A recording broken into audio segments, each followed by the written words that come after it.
Hello नमस्कार दोस्तों, आप देख रहे हैं पीपीटी न्यूज और मैं हूं आपके साथ संजय रामफल। करते हैं फटाफट खबरों की तरफ रुख। 23 मार्च वार शनिवार को शहीद दिवस के रूप में याद किया जाता है और भारत में मनाया जाता है। इस दिन 1931 को 3 बहादुर स्वतंत्रता सेनानियों भगत सिंह, राजगुरु और सुखदेव थापर को अंग्रेजों ने फांसी दी थी। उनको सत सत नमन। चांदी हुआ सस्ता, जाने क्या है 10 ग्राम गोल्ड का रेट। सोने और चांदी के दाम में आज यानी 22 मार्च को गिरावट देखने को मिली है। India Boolean and jewellers association के मुताबिक गुरुवार शाम की तुलना में आज यानी भारतीय सराफा बाजार में आज 22 मार्च 2024 को सोना चांदी सस्ता हुआ। सस्ता होने के बाद सोने की कीमत 66,000 रुपये प्रति 10 ग्राम के पार, वहीं चांदी का भाव 73,000 रुपये प्रति किलो से अधिक है। राष्ट्रीय स्तर पर 999 शुद्धता वाले 24 कैरेट 10 ग्राम सोने की कीमत 66,245 है, वहीं चांदी की कीमत 73,787 रुपये है। India Boolean and jewellers association के मुताबिक गुरुवार की शाम 24 कैरेट सोना इतने 10 ग्राम जो आधिकारिक वेबसाइट के मुताबिक आज सुबह 995 प्योरिटी वाले 10 ग्राम सोने के दाम घटकर 65,980 रुपये पहुंच गए। वहीं 9,916 22 कैरेट प्योरिटी वाला 10 ग्राम सोना आज 60,680 रुपये हो गया। इसके अलावा 750 प्योरिटी वाले 18 कैरेट सोने के दाम 49,683 पर आ गए। वहीं 585 प्योरिट वाला 14 कैरेट आज सस्ता होकर 38,753 रुपये आ गया। इसके अलावा 999 प्योरिटी वाली 1 किलो चांदी आज 73,787 की हो गई। दिल्ली शराब नीति मामले में गिरफ्तार किए गए अरविंद केजरीवाल की कस्टडी को लेकर दिल्ली में पीएलएमएलए कोर्ट में फैसला सुरक्षित रख लिया है। कोर्ट किसी भी वक्त फैसला सुना सकता है। दिल्ली वित्त मंत्री आतिशी सिंह ने कहा कि अरविंद केजरीवाल अब भी दिल्ली सीएम जेल से सरकार चलाएंगे। इंडिया गठबंधन के दलों ने कहा बीजेपी चुनाव में हारेगी, इसलिए डर है कि केजरीवाल को गिरफ्तार किया। टीएमसी नेता महुआ मोइत्रा के खिलाफ पैसे लेकर सवाल पूछने के मामले में सीबीआई ने एक और एफआईआर दर्ज। समाजवादी पार्टी ने कहा कि लोकसभा चुनाव में अपना दल से नहीं होगा गठबंधन। कर्नाटक के गुलबर्गा से कांग्रेस ने मल्लिकार्जुन खड़गे के दामाद को दिया टिकट। कांग्रेस अध्यक्ष के चुनाव लड़ने की संभावना नहीं। पीएम नरेंद्र मोदी को 2 दिवसीय दौरे पर भूटान पहुंचे।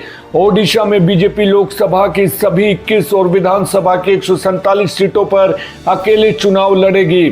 सुप्रीम कोर्ट की दखल के बाद तमिलनाडु के राज्यपाल आर.एन. रवि के डीएमके के विधायक पोनमुडी को मंत्री पद की शपथ दिलाई।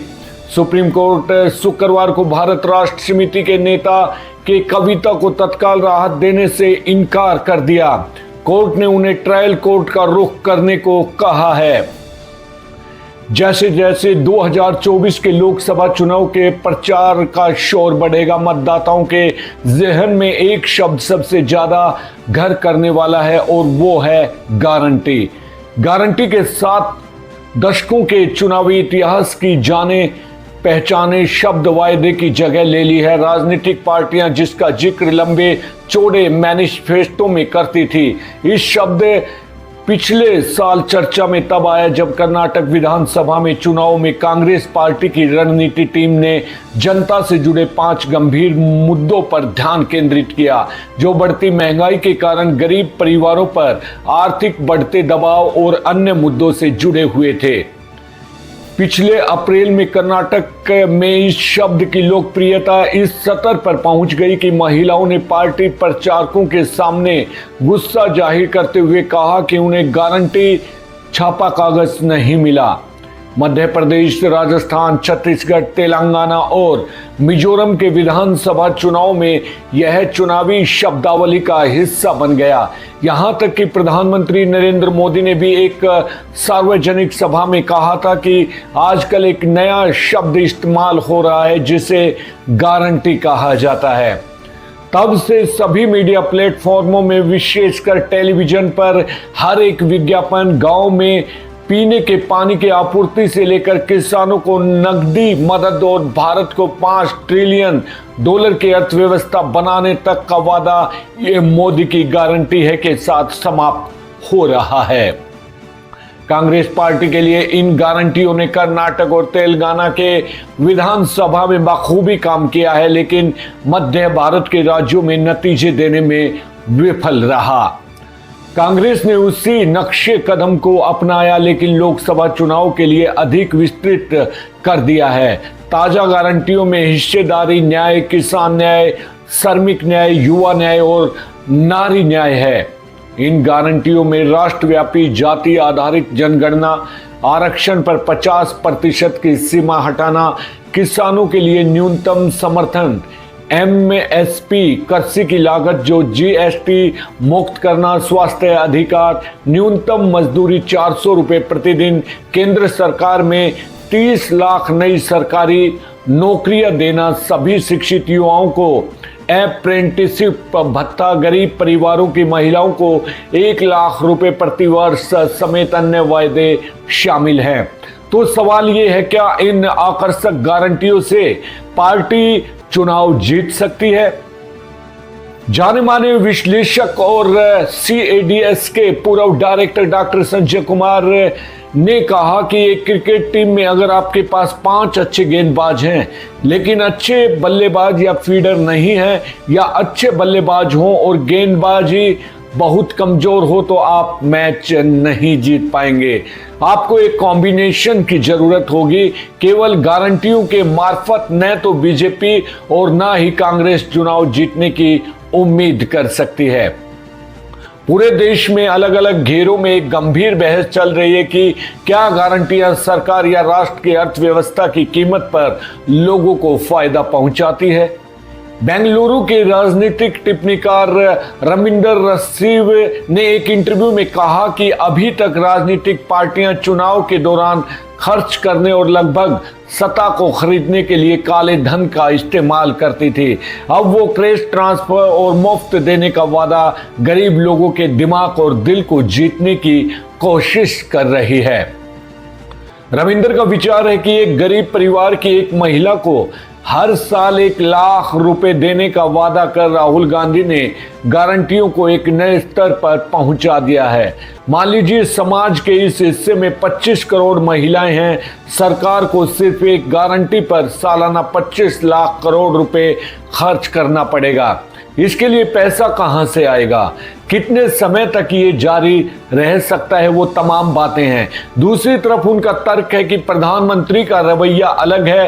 वो वहां पैसा खर्च करेंगे जहां उत्पादन और रोजगार सृजन होता है। उन्होंने कोविड के बाद मंझोले और छोटे उद्योगों को 4 किस्तों में 24 लाख करोड़ रुपए दिए थे।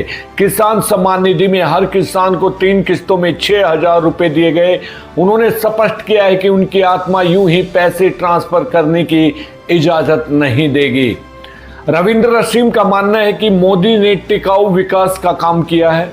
कांग्रेस पार्टी की गारंटियों दिवालिया होने का पासपोर्ट है। लेकिन कोलकाता में रहने वाली राजनीतिक टिप्पणीकार शिखा मुखर्जी ने एक इंटरव्यू में कहा था कि सबसे पहले कांग्रेस और मोदी भारतीय मतदाताओं के एक खास वर्ग को अपील कर रहे हैं, यानी महिलाएं, युवा, किसान और गरीब। कांग्रेस गरीबों और बेरोजगारों में फर्क करती है और रोजगार विहीन विकास की समस्या को हल न कर पाना मोदी सरकार की सबसे बड़ी असफलता है।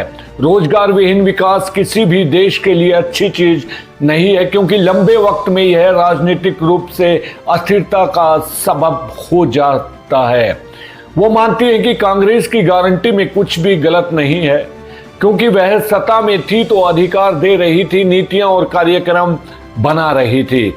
आपको दोनों गारंटियों में फर्क करने की जरूरत है। मोदी मतदाताओं को बता रहे हैं कि उन्होंने अपनी गारंटियों को पूरा किया, इसलिए लोगों को उनकी बातों पर भरोसा करना चाहिए। उन्होंने कौन सी गारंटियां पूरी की? राम मंदिर, CAA, 3 तलाक, अनुच्छेद 370। मोदी लोगों को गरीबी से बाहर निकालने की बात नहीं कर रहे, वो केवल अर्थव्यवस्था के आकार की बात कर रहे हैं। शिखा मुखर्जी कहती हैं कि वो भारत के प्रति व्यक्ति मजदूरी की बात नहीं कर रहे, जो इतनी बदतर है कि बांग्लादेश जैसे देश भी बहुत पीछे हैं। तथ्य ये है कि यह सुनिश्चित करना सरकार की जिम्मेदारी है कि लोगों के पास खाना हो, स्वास्थ्य सुविधाएं हो, शिक्षा हो और उनके पास काम करने का अवसर हो। अगर सरकार ये नहीं दे सकती तो यह उसकी विफलता है, उनकी नीतियां असफल हैं। लेकिन शिखा मुखर्जी ये भी कहती हैं कि तर्क होना चाहिए। हाँ, लोगों को इस सरकार को बाहर करना चाहिए, लेकिन दूसरा पक्ष खुद को भरोसेमंद साबित नहीं कर पाया, यही दिक्कत है। राजनीतिक टिप्पणीकार डॉक्टर संजय कुमार ने भी इस विचार से सहमत है। किसी पार्टी के लिए अकेले ही गारंटियां जीत नहीं ला पाएंगी। लखनऊ में रहने वाले वरिष्ठ राजनीतिक विश्लेषक शरद प्रधान लिखते हैं कि बीजेपी के लिए मैनिफेस्टो मोदी है। ऐसा लगता है वो हर चीज अपनी जेब से दे रहे हैं। यह कहते हैं कि मुझे ये भी बताना होगा कि मोदी भक्तों की ओर से समुदायों में पैदा किए गए तीखे विभाजन के कारण लोग गारंटी को स्वीकार नहीं कर रहे। उत्तर भारत के 5 राज्यों में अपने दौरे में मैंने एक ही सकारात्मक पहलू देखा है कि सांप्रदायिकता शहरी क्षेत्रों के स्तर पर है, लेकिन ग्रामीण क्षेत्रों में नहीं। शरद प्रधान तो ये भी लिखते हैं कि लेकिन लोगों का मोदी में इतना भरोसा है कि उन्हें इससे फर्क नहीं पड़ता कि समाज सांप्रदायिक रूप से विभाजित है, क्योंकि वो मुफ्त राशन जैसे कुछ लाभ पा रहे हैं। सामाजिक विभाजन का परिणाम लोगों को एहसास नहीं है। सच्चाई ये है कि कांग्रेस इतनी बटी हुई ताकत है कि पार्टी के लोग बीजेपी के एजेंडों से लड़ने की बजाय आपस में लड़ रहे हैं। हालांकि शरद प्रधान ने यह भी कहा कि बेरोजगारी और भर्तियों के प्रश्न पत्रों के लीक मुद्दे थे जो युवाओं को परेशान करते हैं, लेकिन कांग्रेस ने कभी भी उत्तर प्रदेश में जैसे राज्य में अपना संगठन बनाने की परवाह नहीं की, यहां तक कि अपने प्रतिद्वंदी के गलत कामों को प्रचारित करने के लिए भी नहीं। लोगों में मोदी के प्रति जैसा भरोसा है उसे लेकर डॉक्टर संजय कुमार भी राय प्रधान जैसी ही है। वो कहते हैं कि लोगों को कांग्रेस की गारंटियों से अधिक मोदी पर विश्वास है। पहले तो लोगों को ये मानने की जरूरत है कि जो पार्टी गारंटियां दे रही हैं सत्ता में आने की उसकी संभावना है। मतदाताओं से बात करते हुए मुझे नहीं लगा कि उन्हें विश्वास नहीं है कि कांग्रेस सत्ता में आ रही है। उन्होंने कहा, प्रधानमंत्री नरेंद्र मोदी की ओर से किए जा रहे वादों के मुकाबले लोग कांग्रेस की गारंटी का आंकलन आशंका के साथ कर रहे होंगे, यही अंतर है। इलाहाबाद हाई कोर्ट ने मदरसा अधिनियम 2004 को असंवैधानिक करार दी। इलाहाबाद कोर्ट ने मदरसा अधिनियम 2004 को असंवैधानिक करार दिया है। क्या होगा असर? हाईकोर्ट ने कहा है कि धर्मनिरपेक्षता भारतीय संविधान के बुनियादी ढांचे का हिस्सा है, इसलिए मदरसा अधिनियम 2004 धर्मनिरपेक्षता के सिद्धांत का उल्लंघन है। राज्य में बड़ी संख्या में मदरसा है और इसमें पढ़ने वाले स्टूडेंट्स की संख्या भी अच्छी खासी है। ऐसे में कोर्ट ने सरकार को निर्देश दिया है कि वो इन मदरसा स्टूडेंट्स को प्राइमरी एजुकेशन बोर्ड और high school and intermediate education board के तहत मान्यता प्राप्त स्कूलों में शामिल करे। राज्य सरकार को यह निर्देश दिया गया है कि वो स्कूलों में जरूरत के हिसाब से अतिरिक्त सीट तैयार करें और अगर आगे जरूरत पड़े तो नए स्कूल भी स्थापित करें। राज्य सरकार से कहा है कि 6 से 14 साल के बच्चे बिना दाखिला के न रह जाएं, इसलिए उन्हें स्कूल में शामिल कराने के लिए हर प्रयास किए जाएं। ये फैसला जस्टिस सुभाष विद्यार्थी और जस्टिस विवेक चौधरी की बेंच ने सुनाया है। जम्मू कश्मीर की पूर्व मुख्यमंत्री महबूबा मुफ्ती ने दिल्ली के सीएम अरविंद केजरीवाल की गिरफ्तारी पर प्रतिक्रिया दी है। उन्होंने क्या कहा है और पत्रकारों से बात करते हुए उन्होंने क्या कहा ये भी बता रहे हैं। जो मुजरिम हो उसे जेल में होना चाहिए और जो निर्दोष हो उसे बाहर होना चाहिए। लेकिन जब से बीजेपी की सरकार बनी है, जितने भी भ्रष्ट लोग हैं, जितने भी मुजरिम लोग हैं, वो बीजेपी के अंदर चले जाते हैं तो उनका जुर्म खत्म हो जाता है। उन्होंने कहा कि जितने भी मासूम लोग हैं जैसे केजरीवाल, हेमंत सोरेन साहब या जितने भी विपक्ष के लीडर हैं वो सब मासूम हैं। उसका सबसे बड़ा सबूत ये है कि जो भी बीजेपी में नहीं जाता वो जेल चला जाता है। मोदी ने यह भी कहा कि जो 400 पार की बात करते हैं, मुझे लगता है कि असल में 200 सीट तक भी नहीं पहुंचेंगे। उनकी कोशिश है कि जितने भी विपक्ष के लीडर हैं, कांग्रेस के जो पैसे हैं, अकाउंट हैं, वो फ्रीज कर दिए। चुनाव से पहले ही विपक्ष को हर तरीके से ये खत्म करना चाहते हैं, इसलिए इनकी जीत भी आलोचना हो उतनी ही कम है। उन्होंने कहा कि चुनाव आयोग बीजेपी बी टीम बन चुका है। ईडी ने गुरुवार को दिल्ली शराब नीति में कथित भ्रष्टाचार के आरोप में अरविंद केजरीवाल को गिरफ्तार किया था, जिसके बाद उन्हें शुक्रवार को कोर्ट में पेश किया गया है। पंजाब में सीएम भगवत मान ने कहा, देश में अघोषित इमरजेंसी। आडवाणी का भी किया जिक्र पंजाब के सीएम भगवत मान। जी हाँ, आइए आपको कहानी बताते हैं क्या है। पंजाब के सीएम भगवत मान ने अरविंद केजरीवाल की गिरफ्तारी पर क्या कहा कि देश के अंदर अघोषित इमरजेंसी जैसे हालात हो गए हैं। उन्होंने कहा, विपक्ष का कोई भी लीडर अगर बीजेपी के जुल्म के खिलाफ बोलता है तो उसके घर पर ईडी, इनकम टैक्स डिपार्टमेंट और सीबीआई आती है। ये अघोषित इमरजेंसी जैसे हालात हो गए हैं। आज मैं इसलिए ये बात कह रहा हूं क्योंकि यही बात आडवाणी जी ने कही थी कि अघोषित इमरजेंसी जैसे हालात हो जाएंगे। जहां इनकी सरकार नहीं, वहां राज्यपालों के जरिए तंग किया जा रहा है। मैं भी उसका पीड़ित हूं। उन्होंने कहा, ममता दीदी को हर रोज तंग किया जा रहा है। हेमंत सोरेन को गिरफ्तार कर लिया। दिल्ली में अरविंद केजरीवाल जब भी कोई काम करते हैं, एलजी टांग अड़ाता है। बीच में सुप्रीम कोर्ट के जरिए सरकार चलानी पड़ रही है। हम भी सुप्रीम कोर्ट में पहुंचे हुए हैं। आरडीएफ का 55 करोड़ रुपए रोका हुआ है। उन्होंने आम आदमी पार्टी के कई नेताओं के जेल में होने का जिक्र भी किया। पंजाब के सीएम ने कहा, दिल्ली में अस्पताल बनाने वाले सत्येंद्र जैन अस्पताल में हैं। दिल्ली में स्कूल बनाने वाले मनीष सिसोदिया जेल में हैं। राज्यसभा में मोदी जी के खिलाफ उठकर बोलने वाला संजय सिंह अंदर है। अभी अरविंद केजरीवाल को ले गए। मुझे समझ में नहीं आता कि देश में लोकतंत्र है। मुझे तो ये शक है कि अगर इसका बस चले तो ये जन गण मन से पंजाब का नाम निकाल देंगे। इतनी नफरत है पंजाब से। लोकसभा चुनाव के से ठीक पहले अरविंद केजरीवाल के जेल में होने के बारे में पूछे गए एक सवाल पर सीएम ने कहा कि पार्टी जोश में है और अरविंद केजरीवाल इस संकट से बड़े नेता के रूप में उभर कर बाहर आएंगे। ओडिशा में नवीन पटनायक के साथ नहीं बनी बात, अकेले चुनाव लड़ेगी बीजेपी ओडिशा में। भारतीय जनता पार्टी ने अकेले लोकसभा चुनाव लड़ने का फैसला किया। अब खबर विस्तार से। पार्टी की राज्य इकाई के प्रमुख मनमोहन सामल ने शुक्रवार को एक ट्वीट कर बताया था कि बीजेपी ओडिशा में आगामी लोकसभा और विधानसभा चुनाव अकेले लड़ेगी। उन्होंने ट्वीट करते हुए लिखा है कि विगत 10 वर्षों से श्री नवीन पटनायक जी के नेतृत्व में ओडिशा की बीजू जनता दल बीजेडी केंद्र की माननीय प्रधानमंत्री श्री नरेंद्र मोदी जी की सरकार के अनेक राष्ट्रीय महत्व के प्रसंगों में समर्थन देती आई है। इसके लिए हम उनका आभार व्यक्त करते हैं।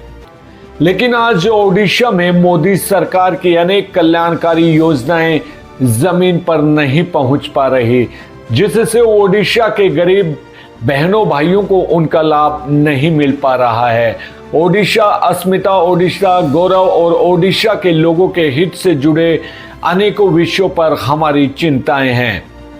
4.5 करोड़ ओडिशा वासियों की आशा, अभिलाषा और आकांक्षाओं को पूरा करने के लिए माननीय प्रधानमंत्री श्री नरेंद्र मोदी जी के दूरदर्शी नेतृत्व में विकसित भारत तथा विकसित ओडिशा बनाने के लिए भारतीय जनता पार्टी इस बार लोकसभा की सभी 21 सीटों पर, विधानसभा की सभी 147 सीटों पर अकेले चुनाव लड़ेगी।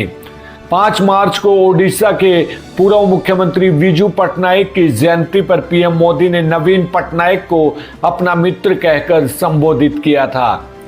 इसके बाद से यह कयास लगाए जा रहे थे कि आगामी लोकसभा चुनाव में बीजेपी बीजेडी के साथ गठबंधन कर सकती है।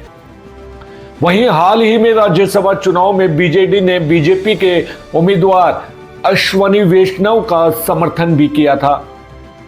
अरविंद केजरीवाल ने सुप्रीम कोर्ट से क्यों वापस ली याचिका, जानिए क्या थी आशंका। जी हां, दिल्ली के मुख्यमंत्री अरविंद केजरीवाल ने सुप्रीम कोर्ट में ईडी की गिरफ्तारी को चुनौती देने वाली याचिका वापस लेने का फैसला किया है। आपको बता दें कि इससे पहले गुरुवार की रात गिरफ्तारी के बाद आम आदमी पार्टी ने रात में ही सुप्रीम कोर्ट में संपर्क किया था। पार्टी चाहती थी कि रात में ही सुनवाई हो।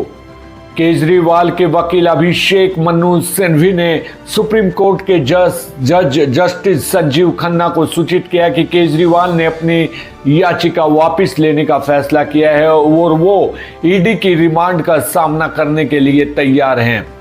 केजरीवाल की याचिका पर सुप्रीम कोर्ट की स्पेशल बेंच सुनवाई करने वाली थी, जिसमें justice Sanjiv Khanna, justice M Sundresh और जस्टिस बेला त्रिवेदी शामिल थे। समाचार एजेंसी पीटीआई के अनुसार सुनवाई शुरू होने से पहले अभिषेक मनु सिंघवी ने जस्टिस संजीव खन्ना से कहा कि केजरीवाल पहले निचली अदालत में रिमांड का सामना करेंगे और जरूरी हुआ तो एक और याचिका के साथ सुप्रीम कोर्ट का रुख भी कर सकते हैं। सिंघवी ने यह भी कहा कि केजरीवाल के खिलाफ रिमांड मामले में शुक्रवार को निचली अदालत में सुनवाई होनी थी।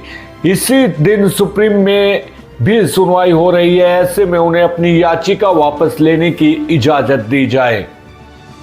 कोर्ट में क्या क्या हुआ, जी हां, जानकारी के लिए बता दें कि सिंघवी ने तारीखों का जिक्र करते हुए जब याचिका वापस लेने की बात कही तो जस्टिस खन्ना ने कहा कि आप यहां से जा सकते हैं।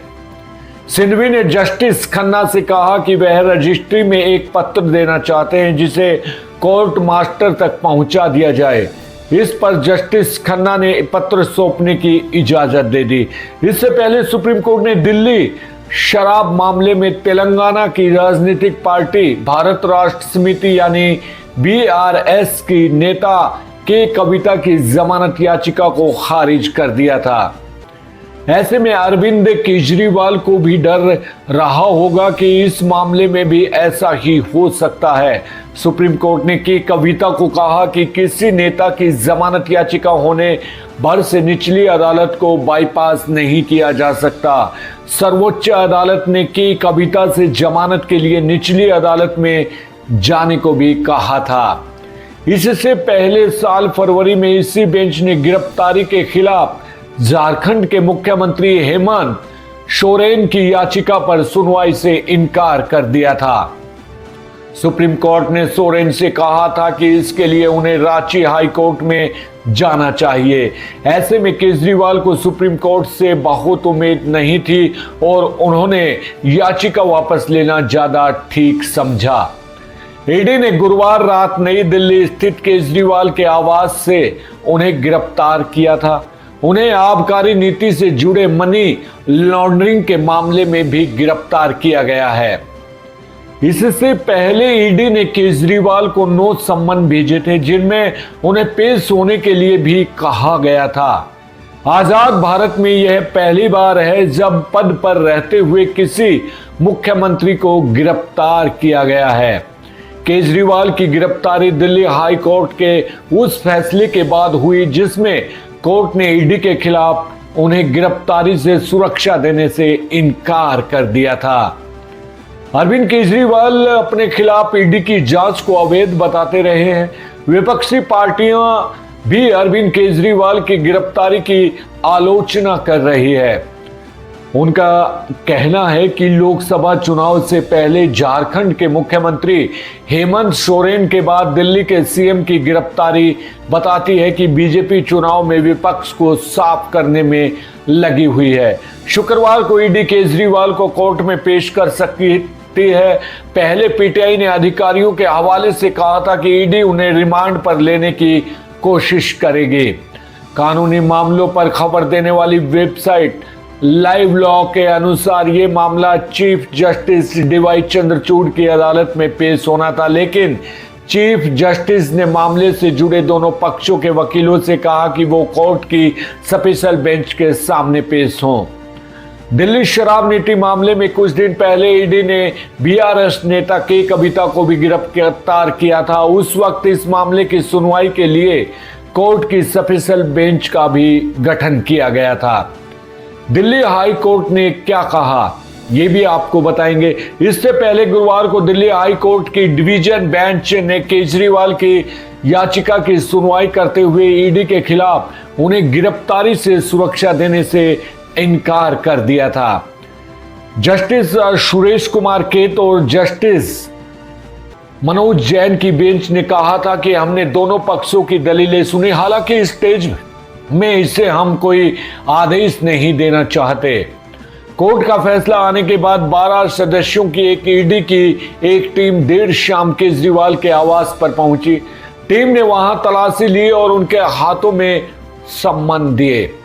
पेश होने को लेकर जारी किए ईडी के नोटिस को केजरीवाल गैर कानूनी करार देते रहे हैं। ईडी ने केजरीवाल के खिलाफ कोर्ट में 2 याचिकाएं दाखिल की हैं, जिनमें केजरीवाल पर नोटिस का पालन न करने का भी आरोप लगाया गया है। बीते सप्ताह अगर देखा जाए तो केजरीवाल एक निचली अदालत में पेश हुए थे, जिसके बाद कोर्ट ने उन्हें सम्मन का पालन न करने पर उन्हें गिरफ्तारी से सुरक्षा दी। हालांकि कोर्ट ने कहा था कि इस पर शर्त लागू रहेगी। गिरफ्तार किया है, ये लोकतंत्र की हत्या है और इस देश के अंदर तानाशाही की घोपड़ा है। अगर अरविंद केजरीवाल को गिरफ्तार किया जा सकता है तो इस देश के अंदर हर बच्चे को गिरफ्तार किया जा सकता है, उसकी आवाज को दबाया जा सकता है। इसलिए साथियों, आज से लड़ाई शुरू हुई है। अरविंद केजरीवाल एक व्यक्ति नहीं, अरविंद केजरीवाल एक विचार है। देश के अंदर जब से इंडिया गठबंधन बना है, भाजपा को ये लगता है 400 पार नहीं 40 पर भाजपा सिमटने जा रही है देश के अंदर, और इसलिए उन्होंने तय किया है एक एक करके हर विपक्ष के नेता को गिरफ्तार करो। लेकिन आज हद पार हुई है। हरियाणा में छठे चरण में होगा लोकसभा आम चुनाव का मतदान। हरियाणा के मुख्य निर्वाचन अधिकारी अनुराग अग्रवाल ने कहा कि लोकसभा आम चुनाव 2024 के मतदान राज्य में छठे चरण में 25 मई 2024 को होंगे। इसके लिए 29 अप्रैल को अधिसूचना जारी की जाएगी। नामांकन पत्र भरने की अंतिम तिथि 6 मई 2024 है। इसके लिए रिटर्निंग अधिकारी नामांकन पत्र भरने की अंतिम तिथि, स्थान, समय, नामांकन पत्रों की जांच, पत्र वापस लेने की तिथि इत्यादि जानकारी सार्वजनिक करेंगे और सरकारी कार्यालयों में नोटिस भी चस्पा करेंगे।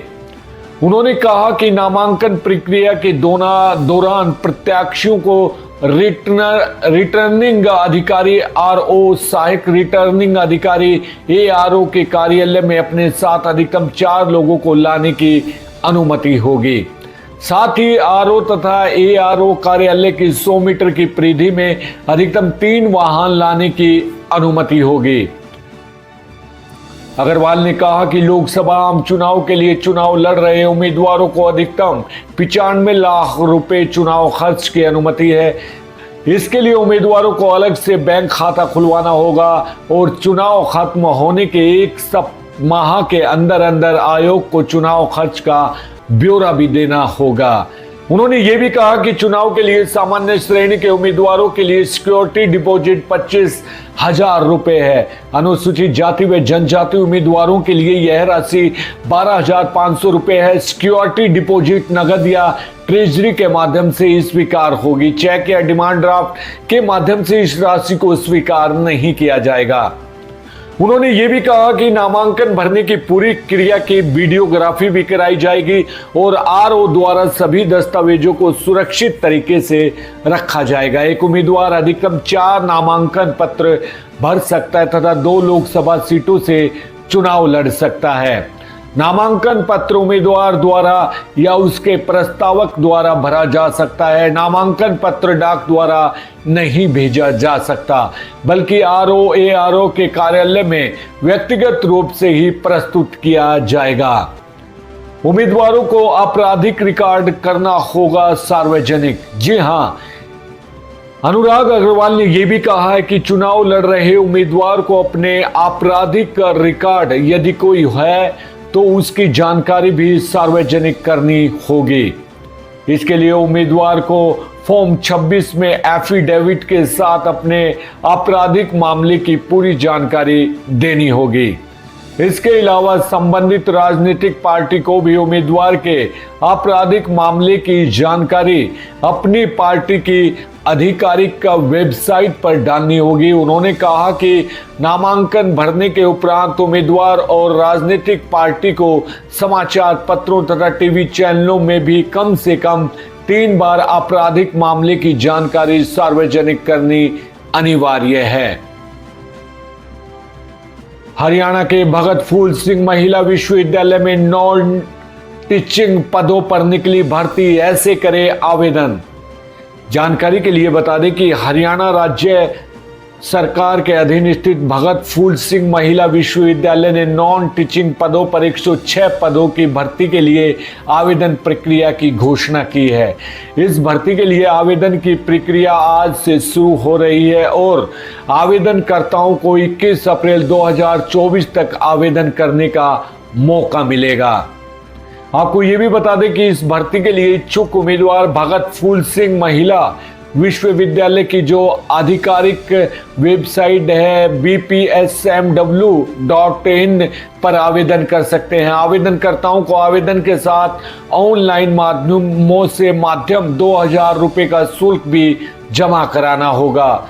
अनारक्षित महिला उम्मीदवारों के लिए आवेदन शुल्क 1000 रुपये है, जबकि SC, ST, BC, BCB उम्मीदवारों को 500 रुपये का शुल्क देना होगा। भर्ती के पदों के लिए आवेदनकर्ताओं को न्यूनतम 55% मास्टर डिग्री अंक समक्षर उत्तीर्ण होना चाहिए। विभिन्न पदों के लिए अलग अलग अनुभव और योग्यता की मांग की गई है जो विज्ञापन में उपलब्ध हैं। BPSMW द्वारा जारी भर्ती अधिसूचना के अनुसार परीक्षा नियंत्रण पदों के लिए आवेदन है तो उम्मीदवारों को किसी मान्यता प्राप्त विश्वविद्यालय से न्यूनतम 55% अंकों के साथ मास्टर्स डिग्री उत्तीर्ण होना चाहिए।